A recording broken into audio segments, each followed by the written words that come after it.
All right. Ladies and gentlemen, welcome to the Mission Critical Podcast. We are here, sponsored by EFTG, by the way. Almost forgot that. We are here at GAC 2026 at the Museum of Illusions with the CU 2.0 Happy Hour.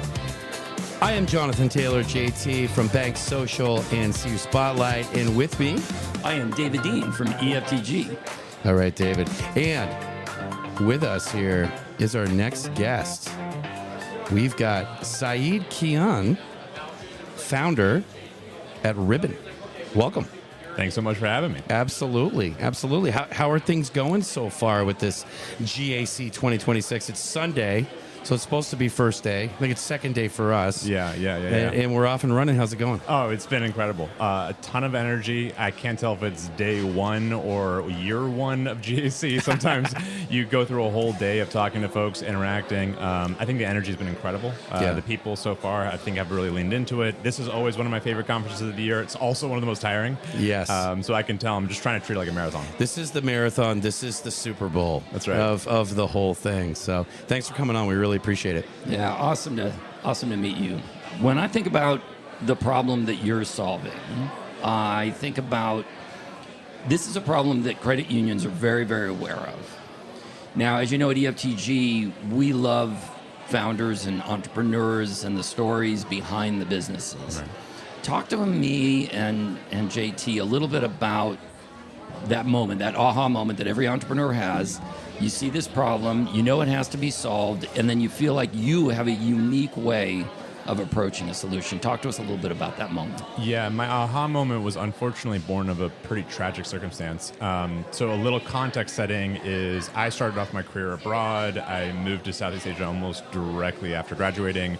Started off my career in fintech, and after almost a decade in fintech, going from consulting to mobile money to working for big tech companies like Facebook, back when it was called Facebook, Stripe, and I remember that. them. Yeah, back in the day, right? I was building out a whole career around fintech and payments and mobile money. And my wife and I were living in Singapore at the time.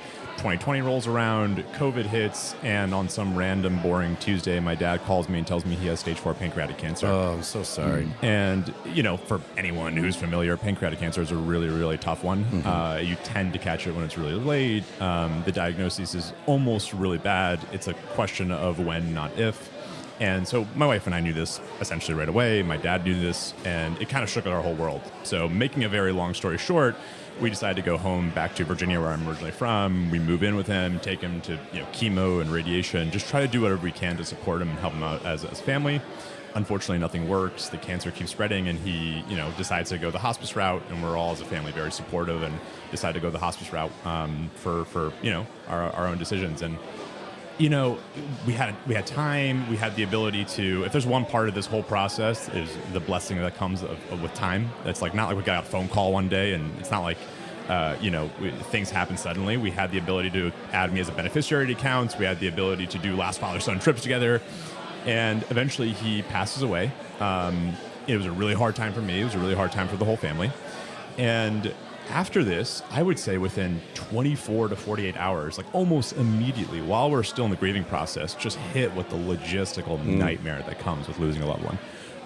If anyone who's listening has ever lost a loved one, you know what I'm talking about. It's just a ton of things. A lot of it is unrelated to financial institutions. A lot of it is related to financial institutions. But in particular, I was just shocked at how hard it was to go through the inheritance process. Especially at that moment. I went through it as well. Oh, and so you're sorry. trying to make these big decisions, and you're in no place to make decisions. Exactly. You're grieving. I'm so sorry to hear that. You're going through this process. You know exactly what I'm talking about. You're in a tough place emotionally, and there's a ton of bureaucracy that's just happening all the time. It takes up a lot of your time. It's like a full-time job. Yeah.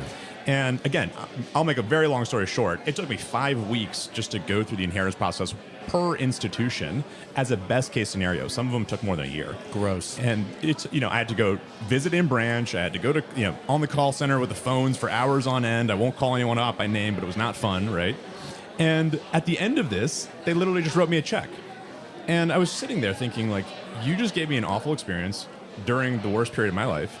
you spent an enormous amount of time on me. So your operations teams are just constantly dealing with me. It's like, obviously, you have better things to do than just spend time on me. And then you lost the deposits. The deposits walked out the door. And so that was my aha moment, was being like, there's got to be a way to turn this from a lose-lose to a win-win. Unbelievable. I mean, that the phrase tone deaf comes to mind in a situation like that. Right. You know, particularly for financial institutions that really kind of put themselves out there to be there, right? To really help in those situations. But I think so many times it's the processes, because it's the way we've always done it. Right. You know, that they just don't understand the human side. It's kind of like HR sometimes. They go, isn't it funny that they forget that the first word in HR is human? Right. You know, it's like, Well, and what I love about that story is that there's two pieces to it. Obviously, very sad story, but what I love about the story of the aha moment is there's two parts to it. Yes, we want to keep the deposits. By the way, I could trip and fall into somebody who uses that as a part of their pitch lately, because everybody knows that those deposits are leaving. Exactly. But that's the business side of it. This podcast is called Mission Critical. That's right. The credit unions have a mission. Exactly. And serving their members with that mission, that people helping people mission, and being a critical software component in the stack that's needed in order to deliver on that mission, sounds like exactly where you're meeting that. That's exactly what we're trying to do. We're not naive. Like, we understand that there is a business component here, that there are incentives. You're never going to change your processes if there's not some business reason to do it. But at the end of the day, this is a mission-based organization. We're a mission-based company that wants to work with mission-based customers. So if you say that, you know, your member experience is something like that's a priority, and you also say that you want to be able to innovate and be part of the future, and you also regularly discuss how you want to be part of a community that has a mission, then here is a software solution that is directly addressing all that. so we talked about aha moments, the aha moment of the origin story, which I think is, and I'm truly, truly sorry for your loss. It's got to be so hard. Can't even imagine it. But let's take that a step further to an aha moment. You've built the solution. You're up and running. Maybe you've got a few supporters, a few clients under your belt. We can never think of everything, right? Right. So Totally. what's a big aha moment for you? You think we always think that, you know, our little girl's the prettiest one in the pageant, right? And when we get her there. But what's something that was an aha moment for you that you just didn't see? Oh, there's got to be so many of them. I mean, I think about what the product looked like when we first started, and it's like laughable how much of a minimum viable product it was. Like, What was the hand to forehead, though? There's got to be one where you're like, I can't believe I missed that. I'll tell you exactly what it was. It was when we were talking with an institution, and we were like, hey, you should do inheritance processing. You should allow people to submit documentation from your own home, et cetera. And at some point, one of our customers, very, very patient, was like, what about when the Social Security Administration tells us that someone passes away?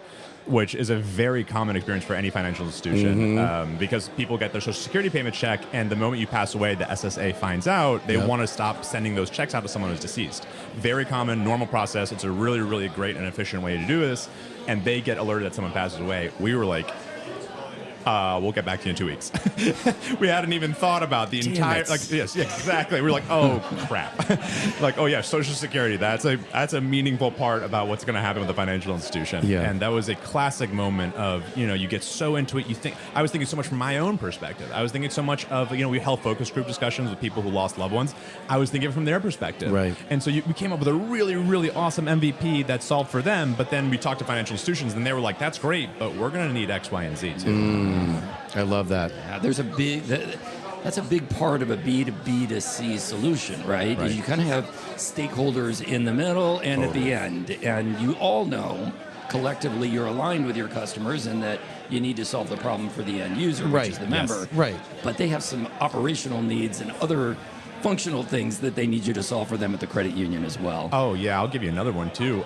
You know, it took us for a while to be able to think about how loans work. Someone passes away, they don't just have deposits; they also have they have all kinds of relationships with you. Yep. I have an auto loan. What happens if I pass away and I have an auto loan? Does my wife get the same APR? No, she has to refinance. Right. So these kinds of things are the things that we started to learn more about for this B2B product. Yeah, what if there's a protection product on that loan? Okay, well, you got to go through the process on that. Exactly. Well, first off, thank God we got to go through through the process there as well. That's Right. right. So, what does the future look like for you from a vision standpoint in the horizon line? I mean, hopefully, right? I think we all are hoping either this is going to be it for me and this is going to be my whole career, Right. or maybe an exit and I can try something else. What does the horizon line look like for Ribbon? We would love to build this company so we can automate America's inheritance, so people who are grieving can actually spend time on grieving rather than spend it on paperwork. So for me, what does that look like? It means building out a product stack, which financial institutions are going to want and need, that makes their operational processes more efficient, that helps them with deposit retention, et cetera. The business case is there. Also thinking about how can we make these things easier for anyone who's a beneficiary or next of kin. So how do we help them do things like, be able to close an account? How do we help them do things like being able to close utilities? Help them. Basically solve all the problems that you ran into yourself. Exactly. So bringing it full circle. Listen, Exactly. thank you for sharing your story. I know about your business. I've been watching you guys from the sideline. I'm rooting for you. Thank you. You're doing amazing work. Really appreciate You're that. doing it better than most. Thank and you. I'm excited for this next phase. I really appreciate that. Thank you.